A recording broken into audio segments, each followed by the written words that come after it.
steals in his prayer. Wallahi, I almost want to hit you with the slipper. He was pointing to his own slipper. With this slipper on your face.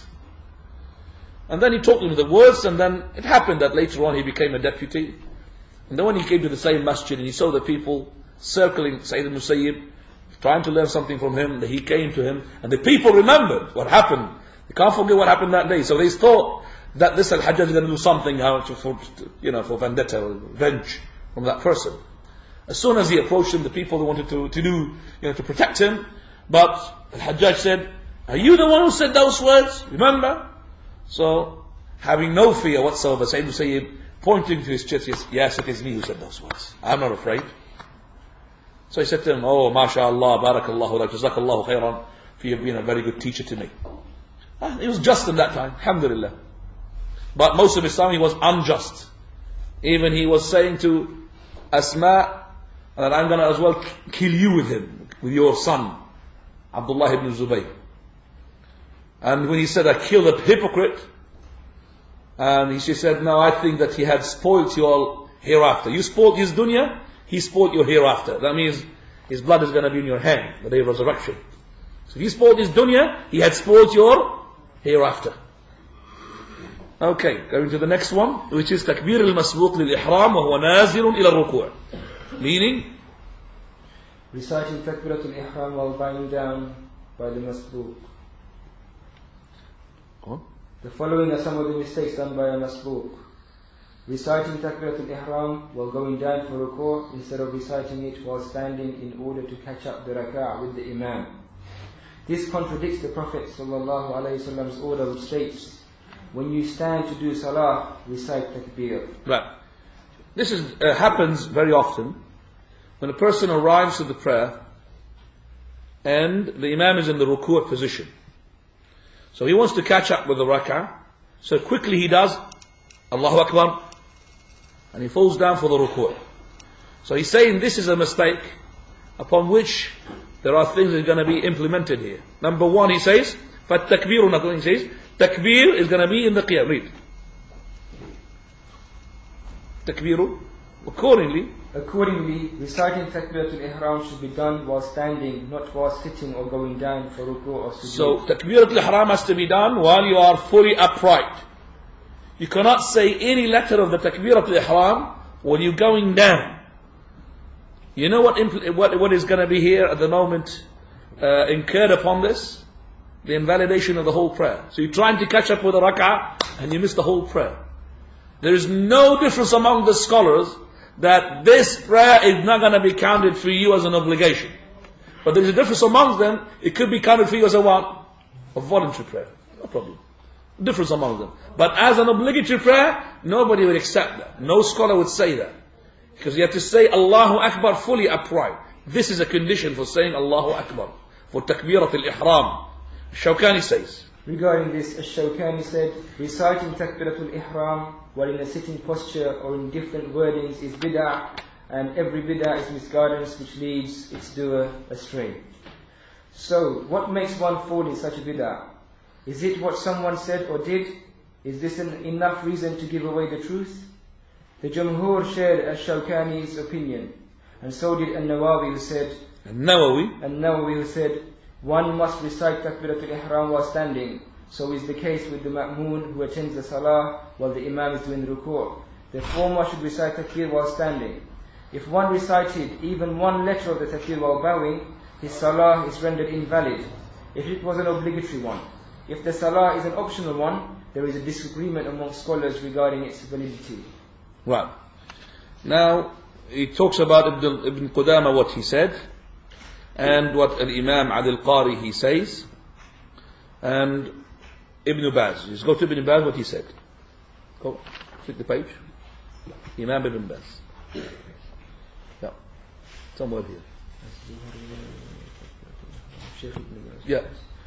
Shaykh Ibn Baz rahimahullah was asked regarding this point, and he answered, when one attends salah while the imam is in a state of ruku', he should recite two takbirs.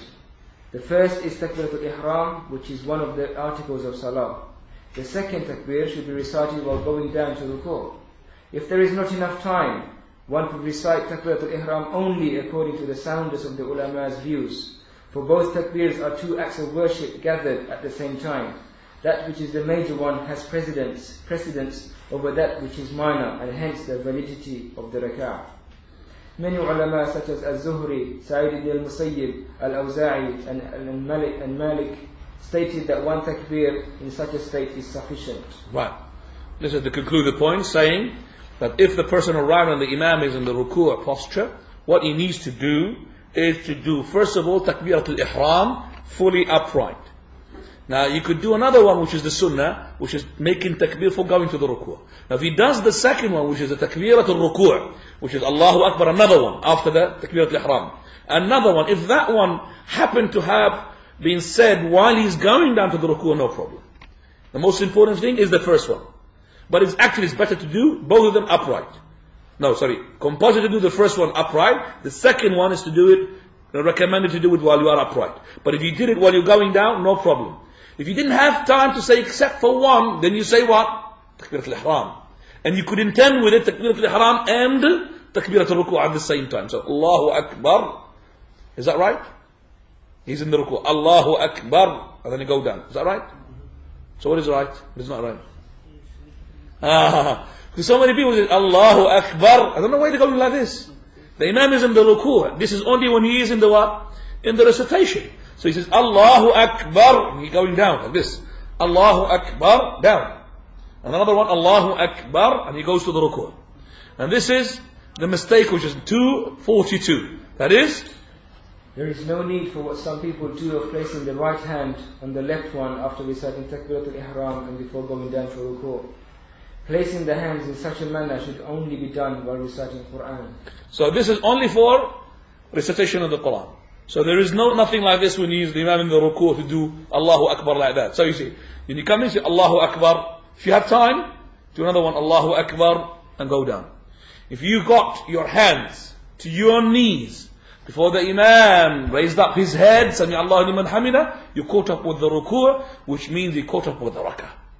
But if you did not reach your knees with your hands before the Imam raised up his head, Sami Allahu liman hamida, that means you missed the ruku', that means you missed the rak'ah. Is that understood? So you have to hold your knees. This is, we're going to stop here. Next title is going to be occupying oneself with dua al-istiftah instead of following the Imam by the masbooq. Right. That is, person preoccupying himself with the istiftah, dua al-istiftah, subhanakallah bihamdik, or any other dua istiftah, and he's not catching up with the prayer of the jama'ah. Right.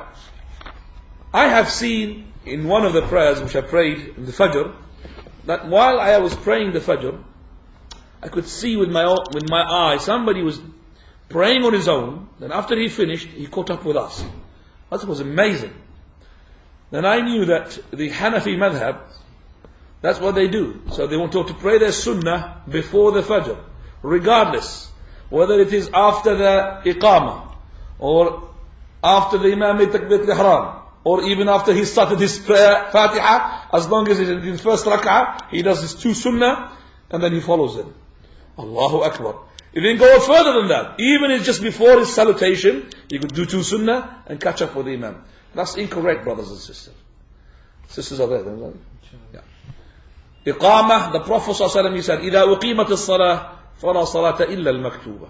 When the Iqamah is on, there's no prayer except for the prescribed prayer. The prayer which is, the Iqamah is being called for. That means, no other prayer is allowed. As for the voluntary prayer, you may not pray any voluntary prayer after the Iqamah. As before the Iqamah, if you had started your voluntary prayer and the Iqamah went on, the correct opinion is that if you can't catch up with Takbiratul Ihram, that means you're fully standing up in the row to join the row before the Imam says Allahu Akbar for Takbiratul Ihram, then you may finish your prayer. But if you are at the beginning of your voluntary, you're in the first rak'ah, still you got plenty to do yet. And you know your Imam is a supersonic Imam, huh? As soon as the Iqamah finishes, Allahu Akbar. He's not one of these Imams who, for example, goes to the rows and straighten up the rows. It takes about 1 minute, or 35 seconds, or 40 seconds. So you could